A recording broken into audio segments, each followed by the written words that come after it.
I'm Ben Crowe. I'm Master Luthier at Crimson Guitars. It's a bit of a pretentious title, but it's one that I've given myself, so there.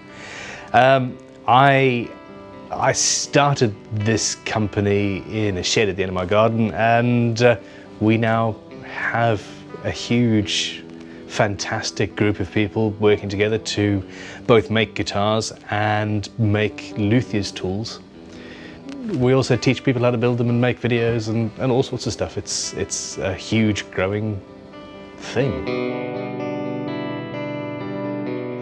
In my early life, it was, usual, normal stuff.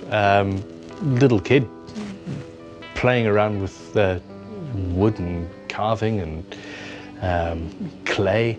It was just the normal stuff as far as I'm concerned, craft and paint and messing around. I always considered myself an artist, and very early on I got myself into a night class to learn how to draw properly, basically. And I asked about this sort of thing, and so much so that they sent me to this class, and it turned out that I was in a class full of a bunch of university students, all of whom were massively talented, and I was about 10, and I didn't really fit in, and I wasn't really that good, which was, an interesting parenting decision on my mother's part, it must be said. But yes, I'd always been doing that sort of stuff. I used to make a little bit of money on the side at school by making carved scale models out of balsa wood of jet fighters and airplanes and things, and used to take them to school and sell them and then make more, and it was fun. So I did that sort of stuff, and I've always been making something. I've always been creating, basically.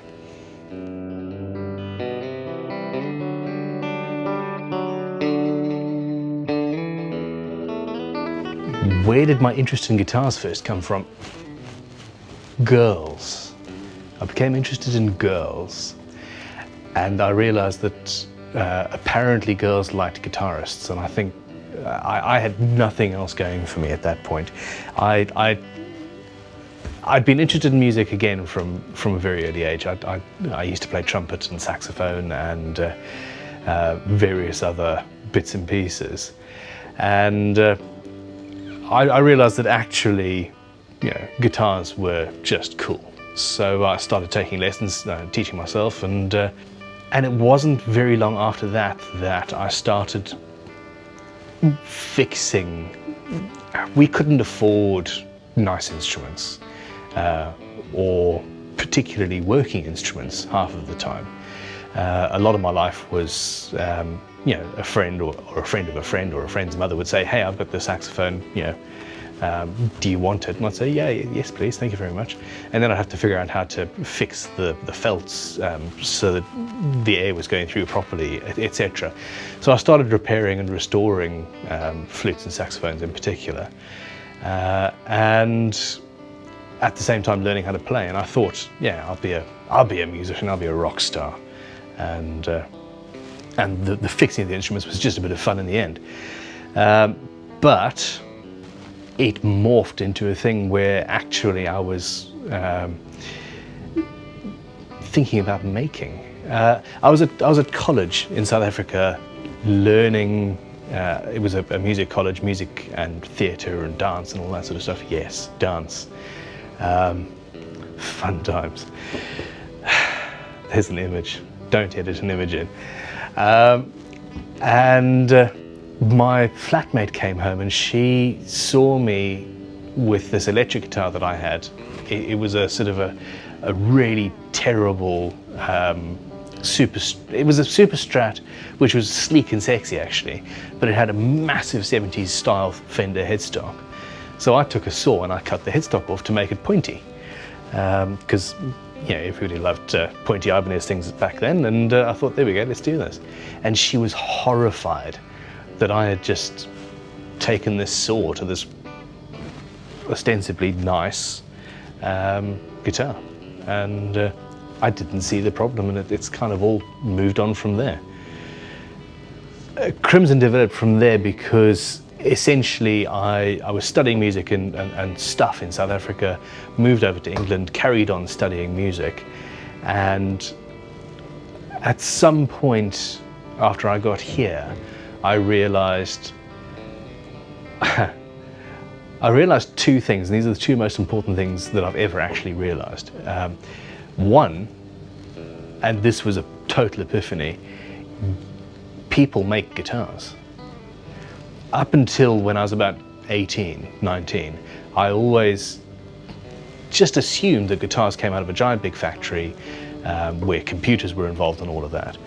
And I just didn't realize that you could actually make it for yourself. In fact, I lied, that was just before I came here. I managed to get myself onto an apprenticeship with an instrument repairer who was in Zimbabwe, which is where I originally came from. And I was going to do an instrument repair course with him and become his apprentice, basically. And long story short, I left school and I was going to have a summer holiday, and he was going to have a summer holiday, and we'd get together afterwards and I'd have a job. In that summer, he got married, and on his honeymoon, his wife thought it was a good idea to fall down Victoria Falls and die, which kind of sucks for her and for any hopes of my apprenticeship.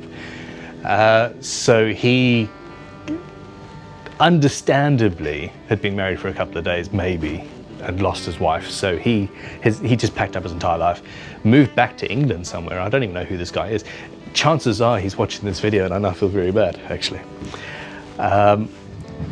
But yeah, that happened. Instead of that apprenticeship, I went to South Africa and studied music because I didn't think of any other way that I could get into repairing instruments. But really, it was always about repairing and restoring. It was never really about building. When I hit college in England, again, playing guitars, I realized human people, without technology could make a guitar.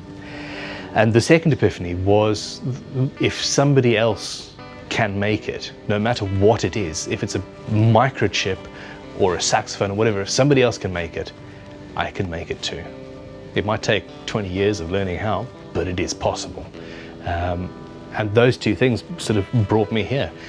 I realized that I couldn't be a musician. I just wasn't prepared to dedicate 10 or 12 hours of my time. There were girls at that point, because hey, I was playing guitar. It worked, damn it. And I wasn't going to sit in a room and play for 12 hours a day just to get good enough to possibly maybe be lucky enough to make it in the music industry. And it's the same concept we've got at Crimson Guitars right now. The reason why we're successful is because we do things that most people don't or couldn't do. We make luthier's tools, and there's only 2 or 3 companies in the world that do that, properly at least. And we make really, really good guitars that not that many people can do. Whereas there are millions of guitarists and millions of singers and songwriters and things, and I was okay, but not, world class. There's a huge element of luck that isn't really necessary when you're only one of 2 in the field. So I conned my way onto a course at Westdean College building Baroque instruments, viola da gambas, and they're the precursor to the violin family, basically. I did that for a couple of years and realized I'd always known that I was more interested in electric guitars. And that's where my first guitar building company started. While I was there, started building electric guitars in my garage. And that was it. From that garage and fretting things on a rickety kitchen table has grown, this business with 15, 16 staff and CNC machines and all sorts of craziness.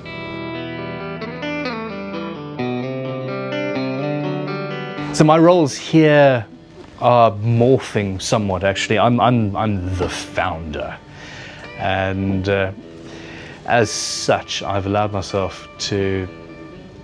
At one point, I was involved in every single decision and every single little bit of everything that ever happened in this building. And actually, I kind of burnt out.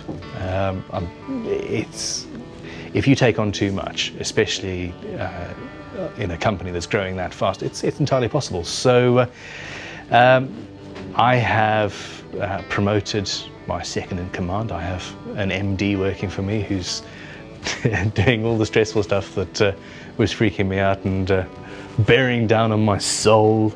And I've simplified my life. So my role here now is, yes, I'm involved in the big decisions, obviously, but predominantly I'm now doing the things that I love. I only build the guitars that I want to build, when I want to build them, and I really enjoy the designing process. So I work on the new models that we're working on.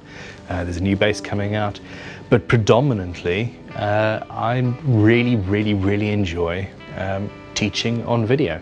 Teaching in person is a different story. I have a proclivity towards strangling people. I find it very difficult to teach in person, but to create a video that thousands or tens of thousands of people are going to see and learn from and get benefit from makes me very happy. So most of my time here is actually spent making tutorial videos or burning stuff. I enjoy burning things too.